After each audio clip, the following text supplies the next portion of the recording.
اللهم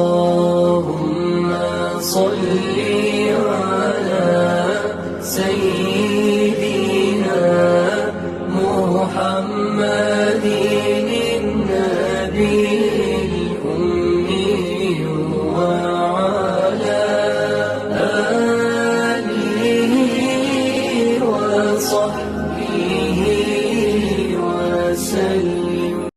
السلام علیکم ورحمۃ اللہ وبرکاتہ۔ اس وقت ہمارے سامنے ہے وادی روحا، بیر روحا، عرب کی افضل وادی۔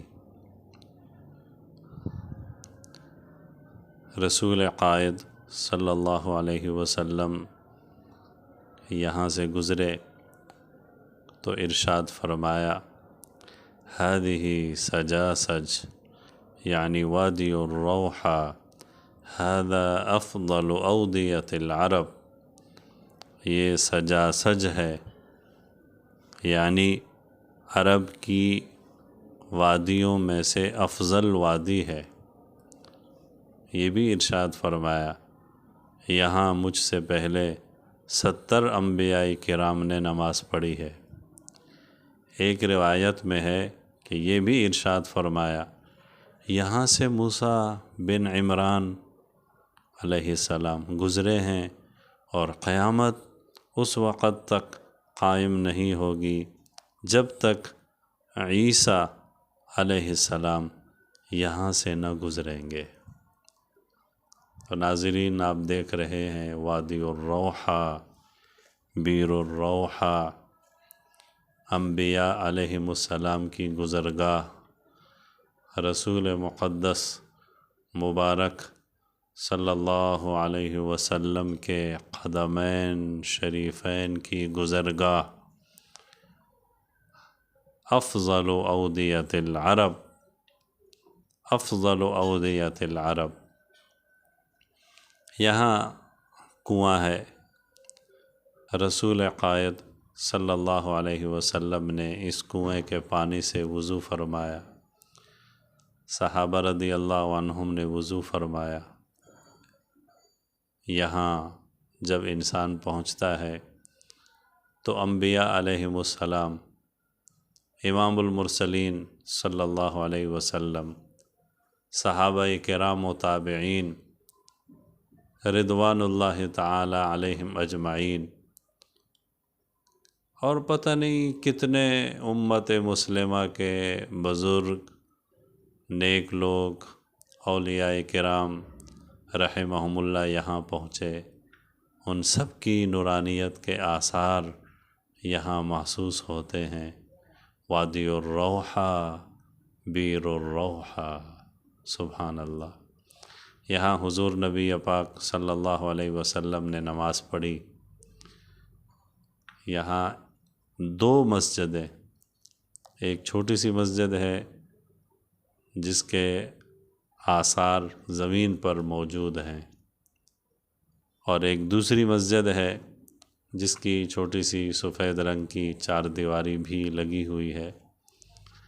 یہ دونوں مسجدیں مصلی رسول صلی اللہ علیہ وسلم سے مشہور ہیں، یعنی یہاں پر رسول محبوب صلی اللہ علیہ وسلم نے نماز ادا فرمائی۔ موجودہ سعودی حکومت یہاں ایک بہت بڑی مسجد بنا رہی ہے۔ شاید اس مقام کی اہمیت اور اس مقام کی تاریخ اور اس قدیم یادگار کو باقی رکھنے کے لیے یہاں ایک بہت بڑی مسجد، مسجد الروحا کے نام سے یہاں بنائی جا رہی ہے، جس کی تصاویر اور جس کے مناظر ناظرین دیکھ رہے ہیں۔ تو بہرحال یہ وادی الروحا ہے، یہ درب الانبیاء ہے، انبیاء کرام علیہم السلام کا راستہ، یہ حجاج کرام کی گزرگاہ ہے، یہ مجاہدین کی گزرگاہ ہے، یہ امام المرسلین صلی اللہ علیہ وسلم کی گزرگاہ ہے۔ یہاں غزوہ بدر میں رسول قائد صلی اللہ علیہ وسلم نے 1313 مجاہدین کے ساتھ قیام فرمایا، یہاں نماز پڑھی۔ تو ناظرین، یہ بہت ہی یادگار، خوبصورت اور دلکش، متبرک و مقدس مقام ہے۔ مدینہ منورہ سے تقریباً 70 کلومیٹر کے فاصلے پر ہے۔ بدر جاتے ہوئے زائرین اس مقام پر رکتے ہیں اور اس کنویں کا پانی بھی پیتے ہیں اور اپنے دوست و احباب کے لیے لے بھی جاتے ہیں۔ تو یہ ہے ناظرین مسجد الروحہ، بیر الروحہ، سیرت نبوی کا ایک یادگار مقام۔ اللہ رب العزت مجھے، آپ کو، ہم سب کو مقامات سیرت، مقامات غزوات سے عشق نصیب فرمائے۔ اللہ ہمیں ان مقامات کی زیارت کرائے۔ آمین ثم آمین۔ السلام علیکم ورحمۃ اللہ وبرکاتہ۔